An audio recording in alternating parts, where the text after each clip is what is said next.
işte ilk cümlemiz. Can you recommend a sightseeing tour? Çevreyi görmek için düzenlenen bir gezi tavsiye edebilir misiniz? Can you recommend a sightseeing tour? Hangi geziye katılmaya karar verirken kaldığınız otelin görevlilerine danışabilirsiniz. Can I help you, madam? Yes, can you recommend a sightseeing tour? Well, the tour of the old town's very interesting. Thanks. Otel görevlisi yardım etmeyi öneriyor. Can I help you, sir? Yardım edebilir miyim beyefendi? Ya da Can I help you, madam? yardım edebilir miyim hanımefendi? Turist sorusunu soruyor. Can you recommend a sightseeing tour? Can, Bu iktidar gösteren yardımcı fiil. you, Siz, recommend, tavsiye etmek. can you recommend a Bir, sightseeing gezilecek yerleri görme. tour? Gezi, tur.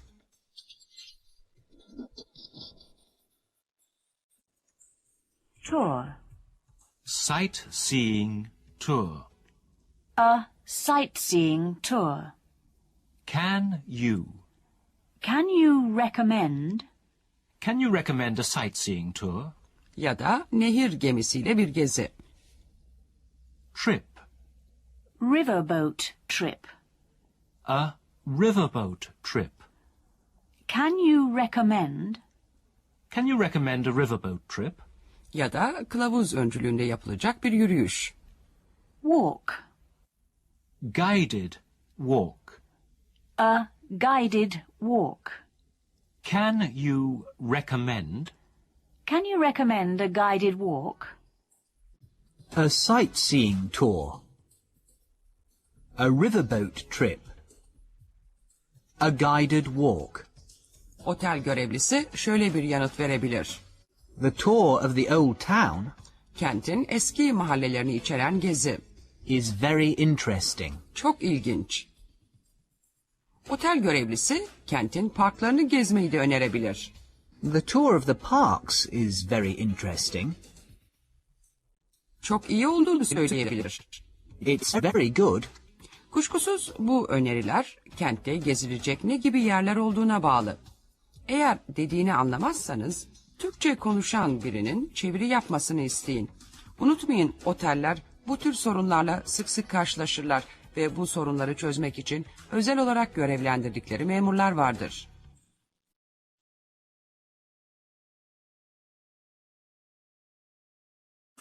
Şimdi yapacağımız alıştırmalarda bu derste öğrendiğimiz cümleler üzerinde duracağız.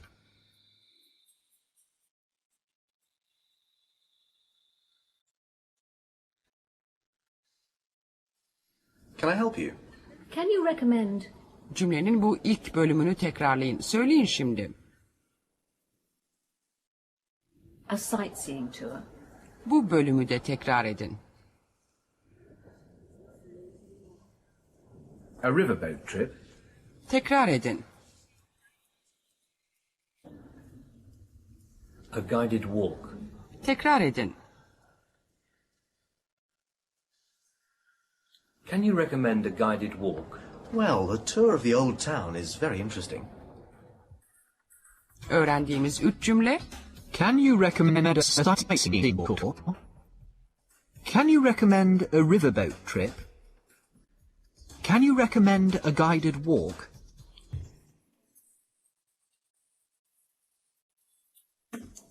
Ve işte ilk cümlemiz. I'd like to visit the flower market. Çiçek pazarını ziyaret etmek istiyorum. I'd like to visit the flower market. Kentte tanıdığınız biri ya da iş arkadaşınız size kenti gezdirmeyi önerebilir.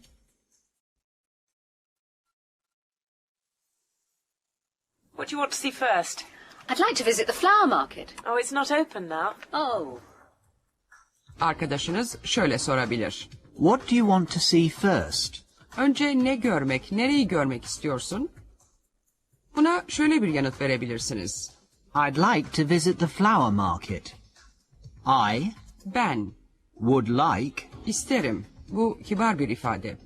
to visit Ziyaret etmek, the flower çiçek, market. pazar, Flower market. çiçek pazarı. Dikkat ederseniz I would çoğu zaman I'd diye kısaltılır.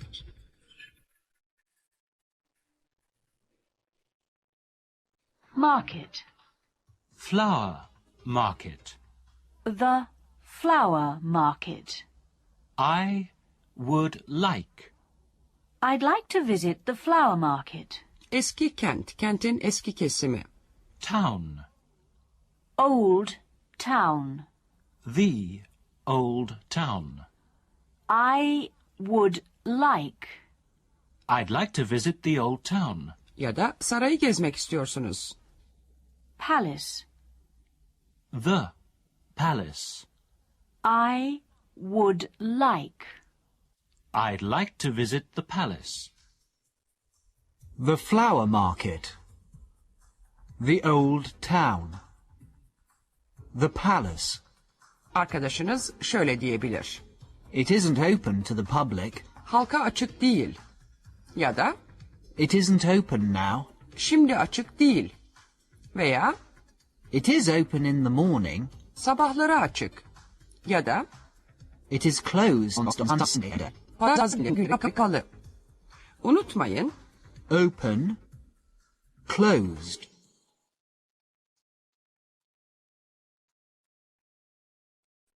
bu 3 cümleyle alıştırma yapma sırası geldi.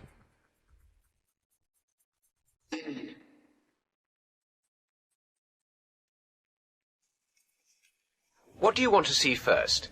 Çiçek pazarını görmek istediğinizi söyleyin. Söyleyin şimdi. I'd like to visit the flower market. Şimdi de eski mahalleleri görmek istediğinizi söyleyin. I'd like to visit the old town. Şimdi de sarayı ziyaret etmek istediğinizi söyleyin. I'd like to visit the palace. It isn't open to the public. Bu derste öğrendiğimiz 3 cümle, I'd like to visit the flower market. I'd like to visit the old town. I'd like to visit the palace. unutmayın, I would like dedikten sonra fiilin mastar hali geliyor. to visit. I'd like to visit. Ziyaret etmek değil de görmek fiilini kullanırsınız. I'd like to see. Bu ya da o. Güç durumda olduğu anlaşılan arkadaş şöyle diyebilir. I'm afraid. Korkarım. Bu ne yazık ki anlamında. I'm afraid it isn't open. So what do you want to see first? I'd like to visit the palace. Oh, I'm afraid it isn't open to the public. Is the old town open to the public? Of course it is.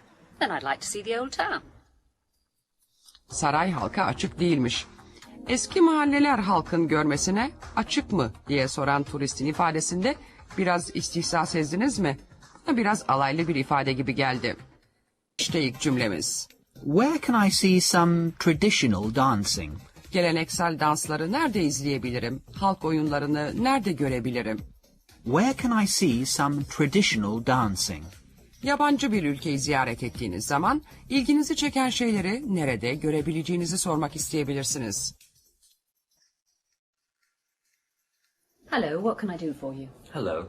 Where can I see some traditional dancing? Oh, there's a good place near the castle. Tur rehberi ya da otel müdürü söze şöyle başlıyor. Hello, what can I do for you? Merhaba, sizin için ne yapabilirim, nasıl yardımcı olabilirim anlamında. Turist soruyor. Where can I see some traditional dancing? Where Nerede? can Bir şeyi yapabilme ifadesi belirten yardımcı fiil. I Ben, see? görmek. Where can I see Nerede görebilirim? some Bazı, traditional geleneksel, dancing? dans, Traditional dancing. halk oyunları.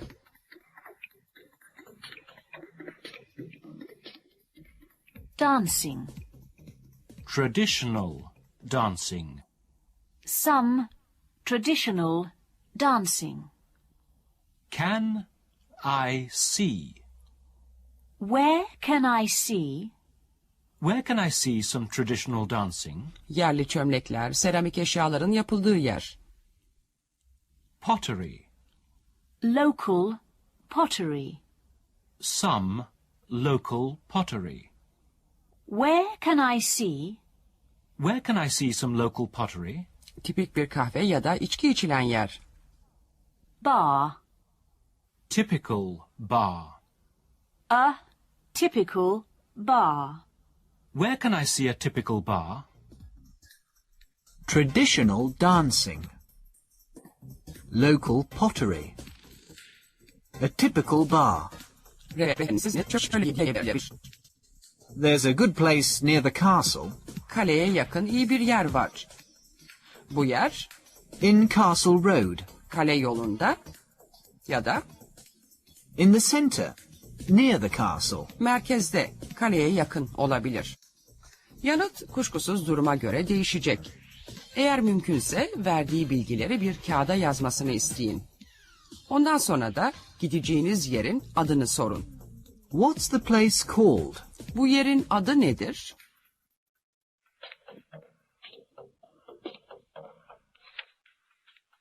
Şimdi bu 3 cümleyle alıştırma yapacağız.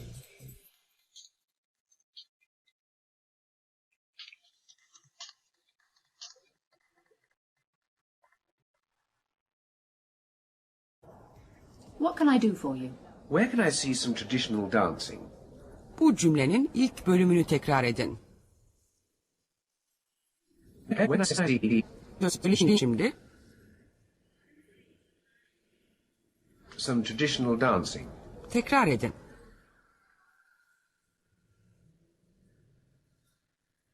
Some local pottery. Tekrar edin. A typical bar. Tekrar edin. Where can I see a typical bar? There's a good place near the castle. Bu derste öğrendiğimiz 3 cümle Where can I see some traditional dancing? Where can I see some local pottery? Where can I see a typical bar? dikkat edin Some traditional dancing, ve some local pottery. diyoruz. Bir ya da iki değil, some yani bazı sözcüğü kullanılıyor. Some local pottery. Böyle diyoruz ama A typical bar. derken yani tipik bir bar, tipik bir içki içilecek yer derken some demiyorsunuz çünkü yalnız bir yer görmek istiyorsunuz. Excuse me, What can I do for you? where can I see a typical bar? There's a very good place near the castle. Thanks. Kale yakınında da olmayan yok. Ve işte ilk cümlemiz. I'm not interested in museums. Müzelerle ilgilenmiyorum. Müzeler benim ilgimi çekmiyor.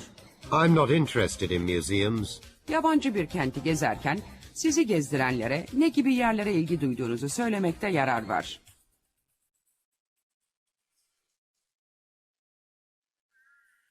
We have some great museums.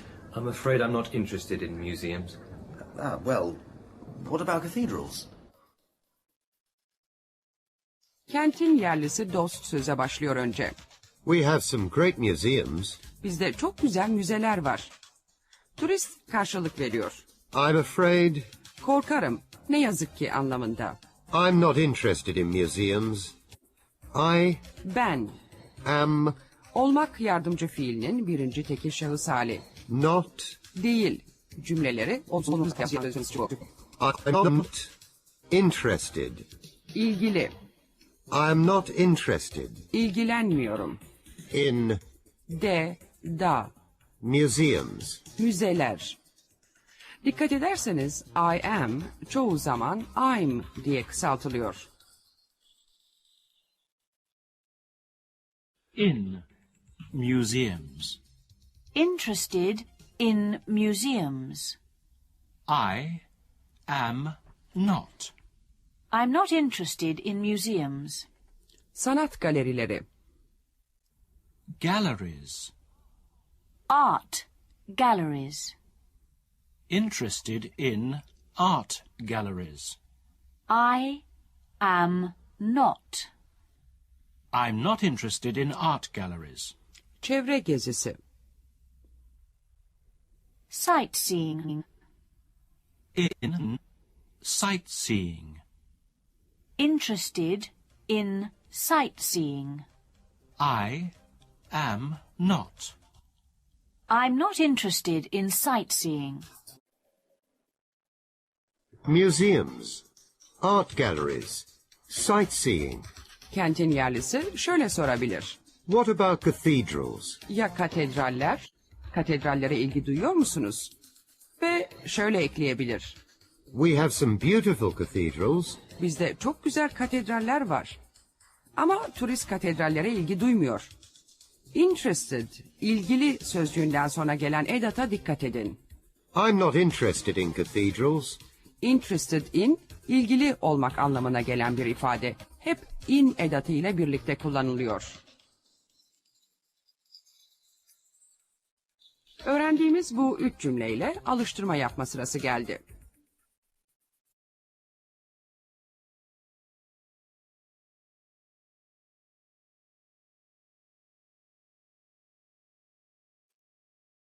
We have some great museums. Müzelere ilgi duymadığınızı söyleyin. Söyleyin şimdi.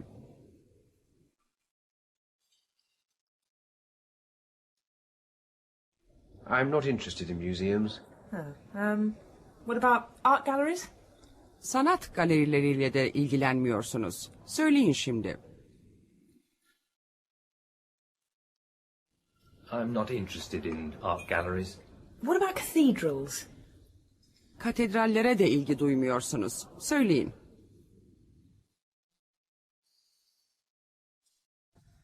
I'm not interested in cathedrals. What about... I'm afraid I'm not interested in sightseeing. Öğrendiğiniz 3 cümle. I'm not interested in museums. I'm not interested in art galleries. I'm not interested in cathedrals. Şunu da unutmayın. Sightseeing. Etrafı gezmek, görülmeye değer yerleri gezmek anlamında. Ve şunu da hatırda tutun. I am interested. Bu olumlu bir cümle. Ve I am not interested. bu ise olumsuz bir ifade. Ve işte ilk cümlemiz. Do you have a guidebook in French? Sizde Fransızca kılavuz var mı? Do you have a guidebook in French?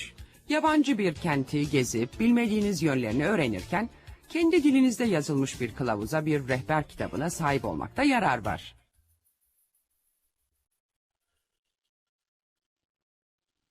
Can I help you? Yes, do you have a guidebook in French? Yes, we do. Otelde yardımını istediğiniz görevli söze şöyle başlıyor. Can I help you? Yardım edebilir miyim? Size yardımcı olabilir miyim? Fransız turist şöyle cevap veriyor. Do you have a guidebook in French? You Siz, have. sahip olmak. Do you have Sizde var mı? a Bir, guidebook kılavuz, rehber kitabı. in İçinde anlamına da gelen bu sözcük, French? Fransızca derken kullanmanız gereken ilgeç. French. In French. A guidebook in French. Do you have Do you have a guidebook in French? Ya Japonca bir kitap? Japanese? In Japanese. A guidebook in Japanese. Do you have Do you have a guidebook in Japanese? Ya Almanca bir katalog? catalog? A catalogue. A catalog in German. Do you have a catalogue in German? A guidebook in French. A guidebook in Japanese. A catalogue in German. Oteldeki görevli şöyle bir yanıt verebilir. Yes, we do. Evet var, bizde var. Yanıt şöyle de olabilir. No, we don't. Hayır yok, bizde yok. Ya da No, I'm afraid we don't. hayır ne yazık ki bizde yok. Ya da Look over there. Şuraya bakın. Kuşkusuz alacağınız yanıt duruma göre değişecek. Dikkatle izlerseniz bir olasılıkla ne demek istediklerini anlarsınız.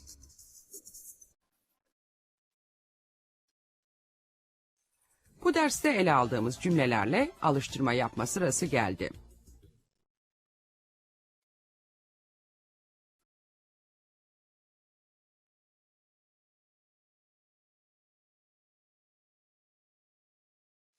Can I help you? Fransızca bir kılavuz var mı diye sorun şimdi. Evet, sorun. Do you have a guidebook in French? Ya Japonca bir kılavuz? Sorun şimdi. Do you have a guidebook in Japanese? Şimdi de Almanca bir katalog olup olmadığını sorun. Sorun şimdi. Do you have a catalogue in German? Yes, we do. Öğrendiğimiz 3 cümle. Do you have a guidebook in French? Do you have a guidebook in Japanese? Do you have a catalogue in German? Ülke ve konuşulan dil adlarına dikkat edin. France, French. Japan, Japanese.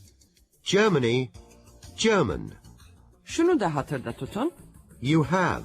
Olumlu cümle biçimi ve Do you have? bu da soru biçimi.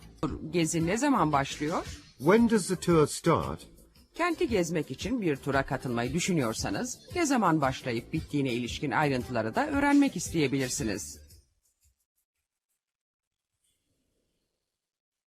The tour of the city at night is fun. When does it start? It starts at 8:15. Oteldeki resepsiyon memuru size bir gezi tavsiye ediyor. The tour of the city at night Gece kent gezisi. is fun. Eğlenceli. Turist soruyor. When does it start? When Ne zaman? does it O.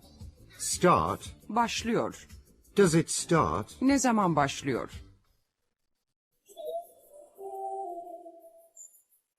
Start. Does it start? When? When does it start? Ve nereden başlıyor? Where? Where does? Where does it? Where does it start? Peki ne zaman bitiyor? Finish. Does it finish? When? When does it finish? Start. Finish. When? Where? Resepsiyon memuru şöyle karşılık verebilir. It finishes at 9:30. 9:30'da biter, 9:30'da bitiyor.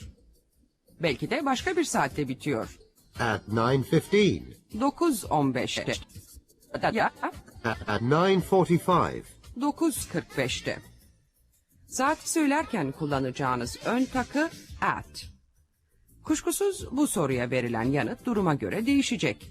Ne dediğini anlamazsanız ya saatin üzerinde göstermesini ya da yazmasını istersiniz.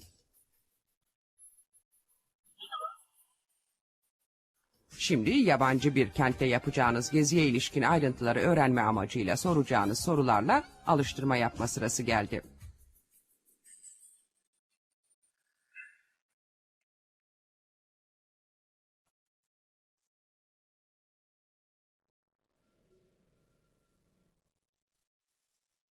The tour of the city at night is fun. Gezinin ne zaman başladığını sorun. Sorun şimdi.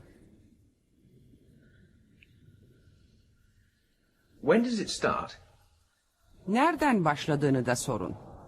Sorun şimdi. Where does it start? Ve ne zaman bittiğini de öğrenmek istiyorsunuz. Nasıl soracaksınız? When does it finish? It finishes at 9:30. Öğrendiğimiz 3 cümle. When does it start? Where does it start? When does it finish? Unutmayın, It starts. It finishes. bunlar olumlu cümleler ve Does it start? Does it finish? bunlar da soru biçimleri. İşte ilk cümlemiz. Is the museum open on Sunday? Müze pazar günleri açık mı? Is the museum open on Sunday? Yabancı bir kenti turist olarak gezerken görmek istediğiniz yerlerin ne zaman açık olduğunu öğrenmek isteyebilirsiniz.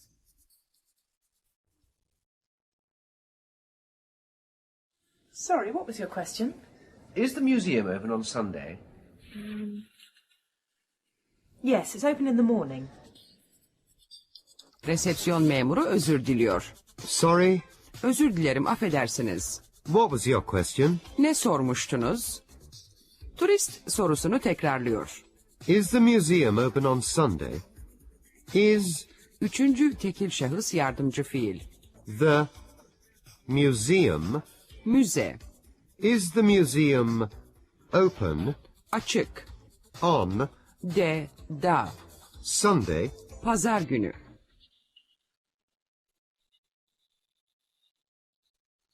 Sunday.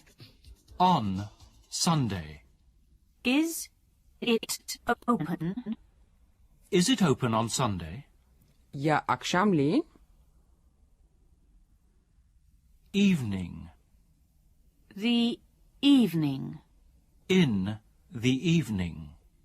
Is it open? Is it open in the evening? Peki halka açık mı? Public. The public. To the public. Is it open to the public? On Sunday, in the evening, to the public. Ve buna şöyle karşılık verilebilir. Yes, it is. Evet, evet açık anlamında. Ya da No, it isn't. hayır değil, hayır açık değil. Ya da It's open in the morning, sabahleyin açık. Ya da in the afternoon, öğleden sonra. Kullandığımız edatlara dikkat edin. on Sunday, on Monday, On, da anlamında. in the afternoon, in the evening. In, bu da da anlamına geliyor. Bu derste öğrendiğimiz cümlelerle alıştırma yapma sırası geldi.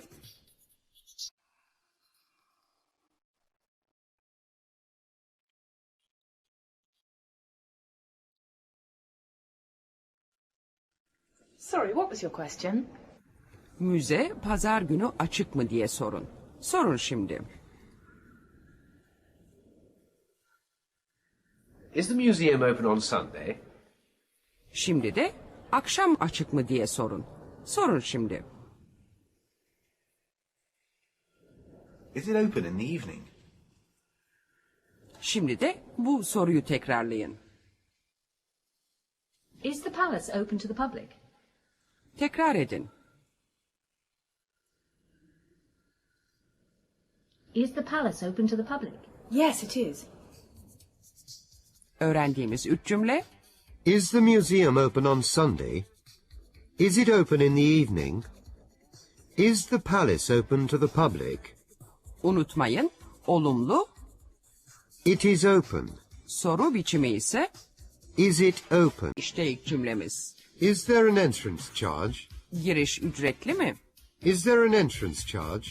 Çevreyi gezerken görmek istediğiniz yerlerden hangisinde ücret alındığını, hangilerinin parasız olduğunu öğrenmek isteyebilirsiniz.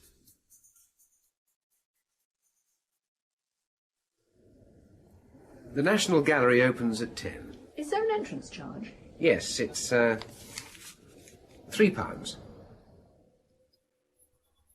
Resepsiyon memuru bilgi veriyor. The National Gallery opens at 10. Ulusal Galeri saat 10'da açılır. Turist soruyor. Is there an entrance charge?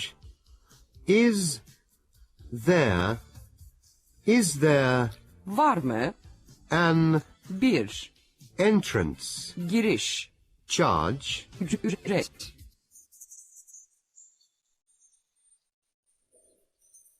charge. Entrance charge. An entrance charge. Is there. Is there an entrance charge? Ya çocuklara indirim var mı? Children. For children. Reduction for children. Is there? Is there a reduction for children? Peki öğrenciler? Students. For students. A reduction for students. Is there. Is there a reduction for students? An entrance charge. A reduction for children. A reduction for students. Resepsiyon memuru şöyle karşılık verebilir. Yes, there is. Evet, var. It's £3. 3 sterlin. Ya da No, there isn't. hayır, yok. It's free. Pasarsız. Ya da Children are half price. çocuklar için yarı fiyat. Dediğini anlamazsanız unutmayın, resepsiyon memuru birkaç dil bilebilir. Bu derste öğrenmeyi amaçladığımız cümlelerle alıştırmalar yapacağız.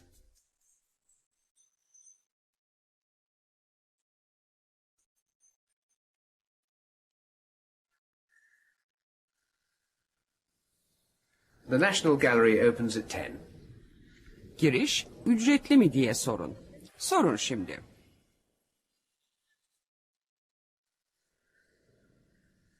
Is there an entrance charge? Şimdi de çocuklara indirim var mı diye sorun. Sorun şimdi.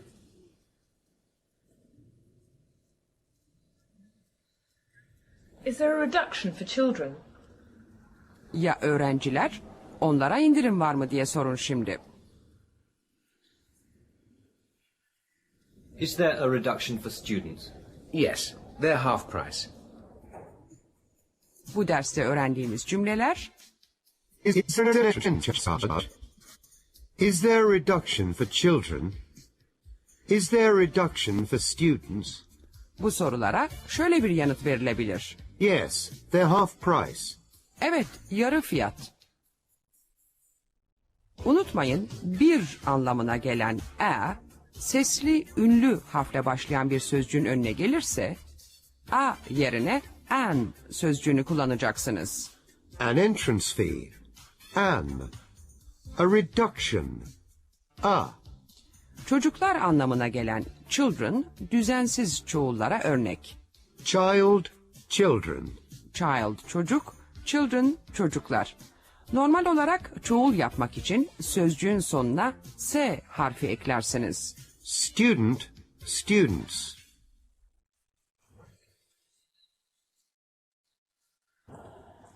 The National Gallery opens at 10. Is there an entrance charge? Yes, it's £3. Is there a reduction for children? Yes, they're half price.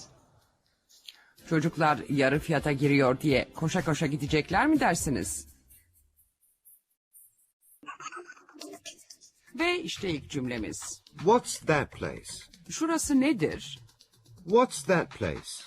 Yeni bir kenti gezerken gördüğünüz bir bina dikkatinizi çekebilir. We're now in the business part of town. What's that place?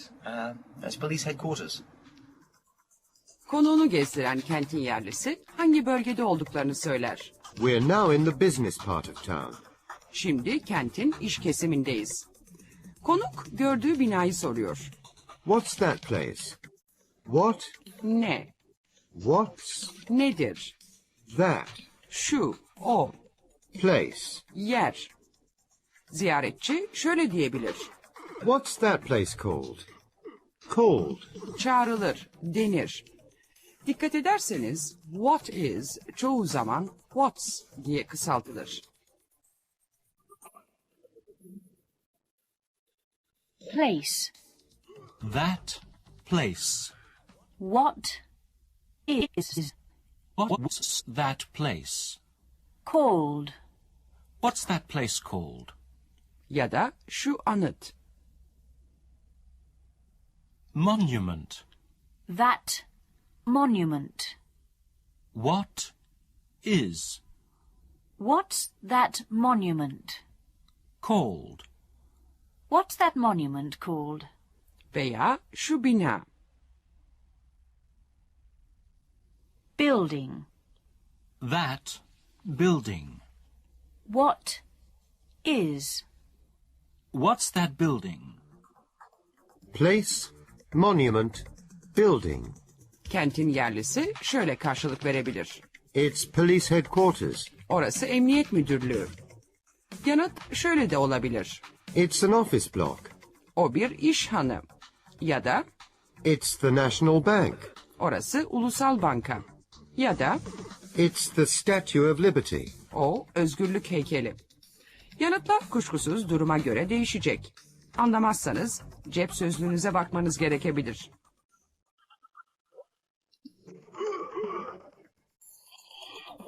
Şimdi bu 3 cümleyi kullanarak alıştırma yapacaksınız.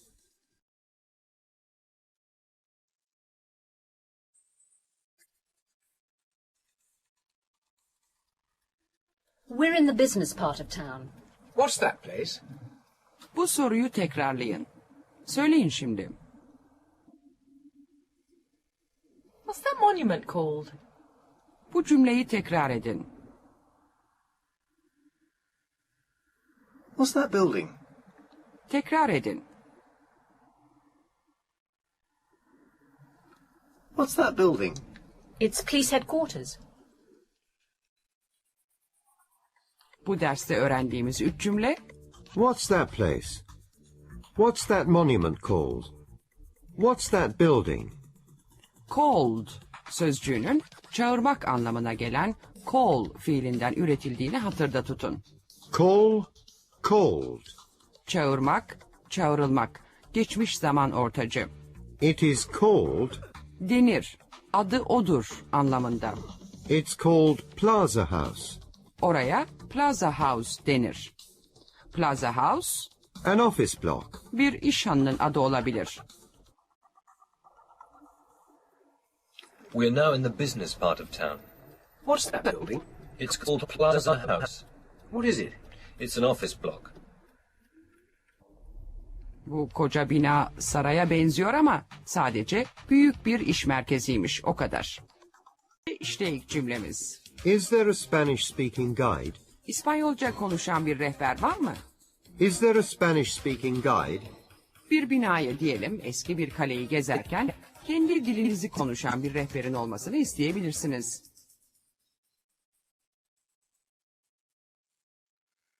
Right, ladies and gentlemen, this way for the guided tour. Excuse me, is there a Spanish-speaking guide? Yes, there is. Ask at the office.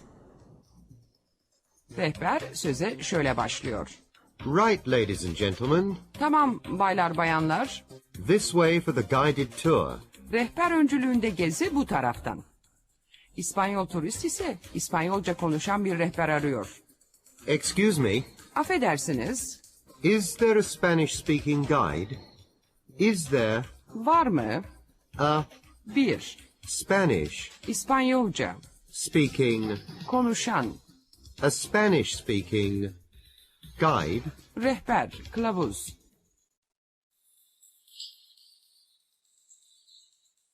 Spanish. Spanish speaking. A Spanish-speaking guide. Is there? Is there a Spanish-speaking guide? Ya da Almanca konuşan bir rehber. German. German-speaking. A German speaking guide.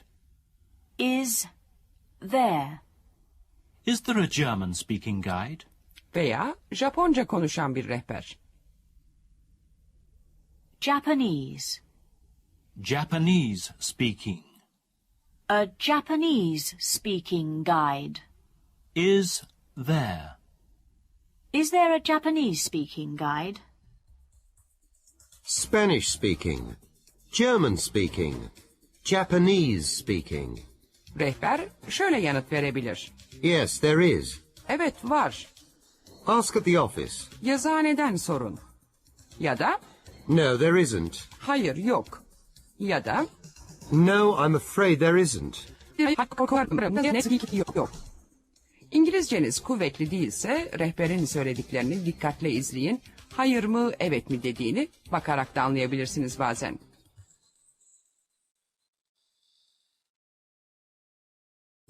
Şimdi bu 3 temel cümleyle alıştırma yapma sırası geldi.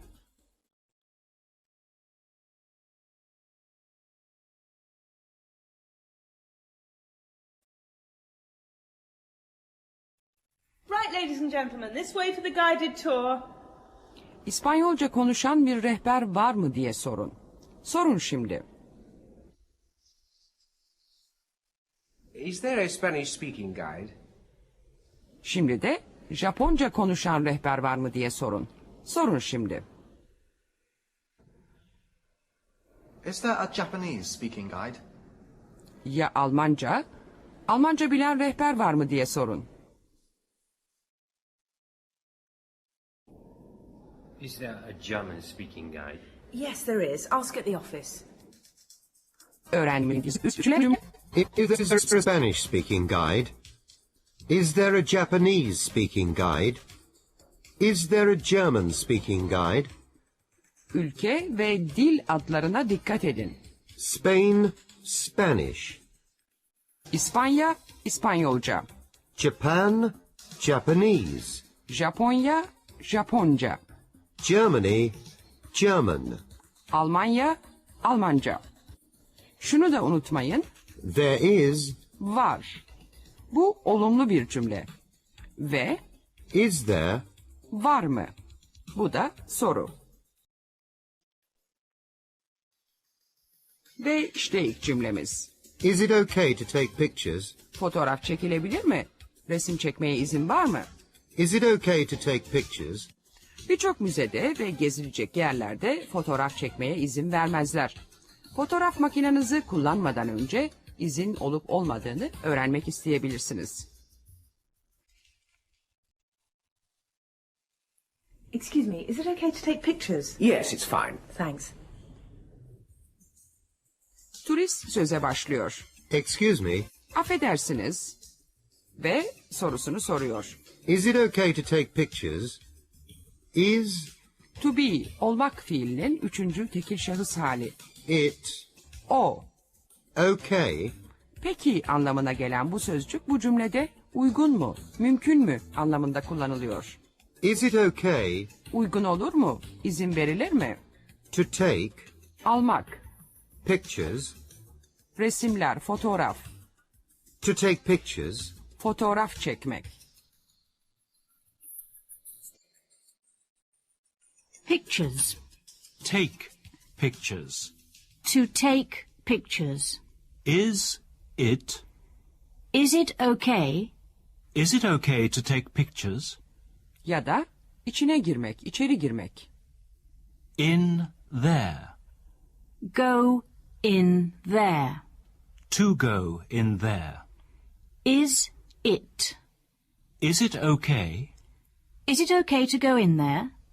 Ya da çimlerin üzerinde yürümek. Grass. The grass.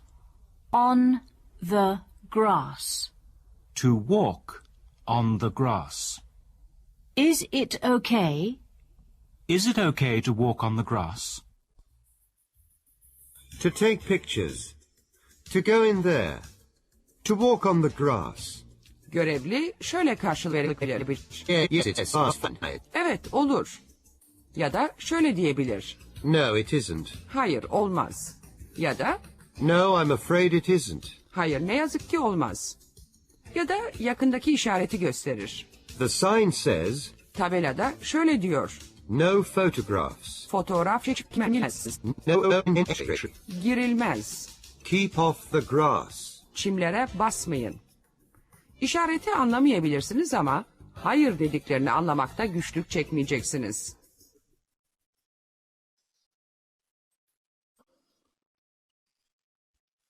Şimdi bu 3 temel cümleyle alıştırma yapma zamanı geldi.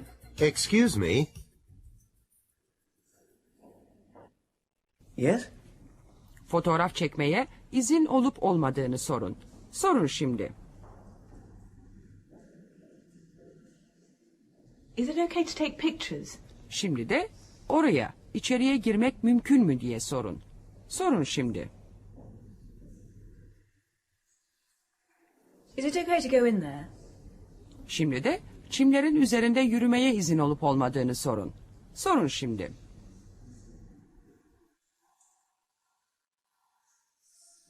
Is it okay to walk on the grass? Yes, it's fine. Öğrendiğimiz 3 cümle. Is it okay to take pictures? Is it okay to go in there? Is it okay to walk on the grass? Unutmayın, It is. odur. Bu olumlu ve Is it? o mu, o mudur? Soru. Şuna da dikkat edin. Is it okay Dedikten sonra fiilin mastar hali kullanılıyor. to take, Almak burada çekmek anlamında. to go, Gitmek, to walk on the grass? çimlerin üzerinde yürümek, çimlere basmak.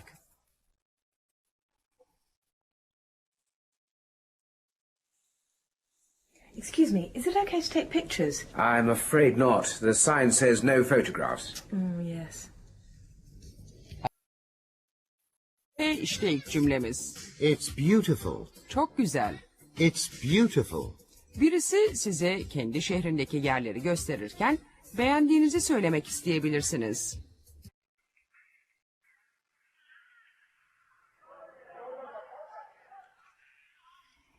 This is the oldest church in Italy. It's beautiful. It is, isn't it? Arkadaşı ya da rehber şöyle diyor. This is the oldest church in Italy. Bu İtalya'daki en eski kilise. This is Bu the oldest church en eski kilise. in Italy. İtalya'da. Turist yanıt veriyor. It's beautiful. It O, is. It's beautiful. güzel, çok güzel. Dikkat edin, it is çoğu zaman it's diye kısaltılıyor.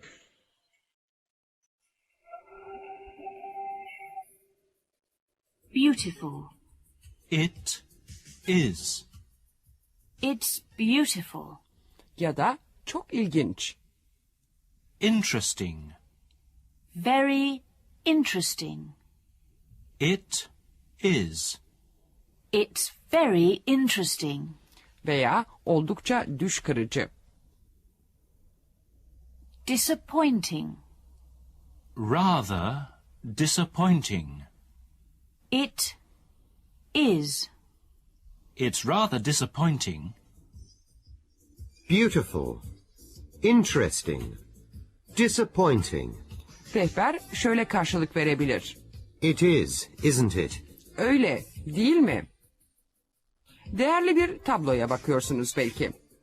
This is the most valuable painting in the gallery. Bu galerideki en değerli tablo. En değerli resim. This is Bu the most valuable painting en değerli resim. in the gallery. Galeride.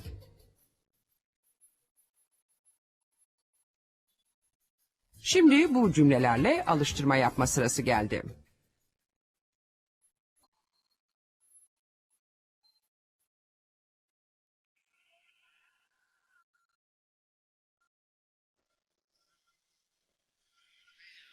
This is the oldest church in Italy. It's beautiful. Bu yanıtı tekrarlayın. Söyleyin şimdi.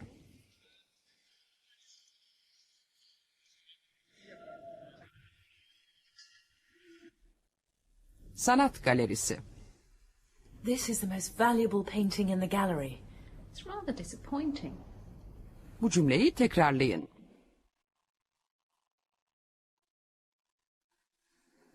It's very interesting. Bu cümleyi tekrar edin. It's very interesting. It is, isn't it? Öğrendiğimiz 3 cümle. It's beautiful. It's rather disappointing. It's very interesting. Dikkat ederseniz oldukça anlamına gelen rather bazen olumsuz ifadelerde kullanılıyor. Boring. Sıkıcı, It's rather boring. Oldukça sıkıcı, hayli sıkıcı. Silly. Aptal, aptalca, saçma. It's rather silly. Oldukça saçma. Very ise çok anlamına geliyor. Çok güzel, çok ilginç derken kullandığınız gibi. Very beautiful. Very interesting. Very disappointing. Yorumunuza şöyle bir ifadeyle başlayabilirsiniz. I think. Benim görüşümce. Ve işte ilk cümlemiz. I'm tired. Yorgunum, yoruldum. I'm tired. Etrafı gezerken artık bıkıp yorulduğunuz bir an gelebilir. Do you want to see the palace before we go? No thanks. I'm tired. Okay, let's go to a cafe. Arkadaşı soruyor. Do you want to see the palace before we go? Gitmeden sarayı görmek ister misin? Do you want İster misin, ister misiniz? to see the palace Sarayı görmek. before we go? Biz gitmeden. Turist karşılık veriyor. No thanks. Hayır, kişiler. I'm tired. I Ben. am. Olmak, to be fiilinin birinci tekil şahıs hali. I'm tired. Yorgun. I'm tired. Yorgunum, yoruldum. I am çoğu zaman I'm diye kısaltılıyor. Tired. I am. I'm tired. Veya aç. Hungry. I am. I'm hungry. Hatta etrafı dolaşmaktan bıkmış olabilir. Fed up. I am. I'm fed up. With sightseeing. I'm fed up with sightseeing. Tired. Hungry. Fed up with sightseeing. Arkadaşı bir öneriyle karşılık veriyor. Okay, let's go to a cafe. Peki gel bir kafeteryaya gidelim. Ya da şöyle diyebilir. Let's go to a bar. İçki içebileceğimiz bir bara gidelim. Ya da İngiltere'deyseniz Let's go to a pub. pub'a gidelim diyebilir. Pub İngiltere'ye özgü bir birahane türü. Let's de aslında Let us. yapalım anlamına gelen ifadenin kısa biçimi. Let's go to a pub. İşte şimdi bu cümlelerle alıştırma yapacağız.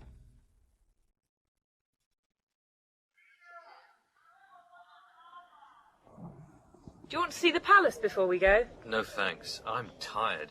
Bu yanıtı tekrarlayın. Söyleyin şimdi. No thanks. I'm hungry. Bu cümleyi tekrar edin.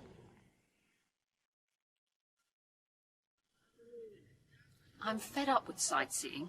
Bu cümleyi tekrar edin. I'm fed up with sightseeing. Okay, let's go to a cafe. Öğrendiğimiz 3 cümle. I'm tired. I'm hungry. I'm fed up with sightseeing. Sightseeing, etrafta görülecek yerleri gezme anlamına geliyor.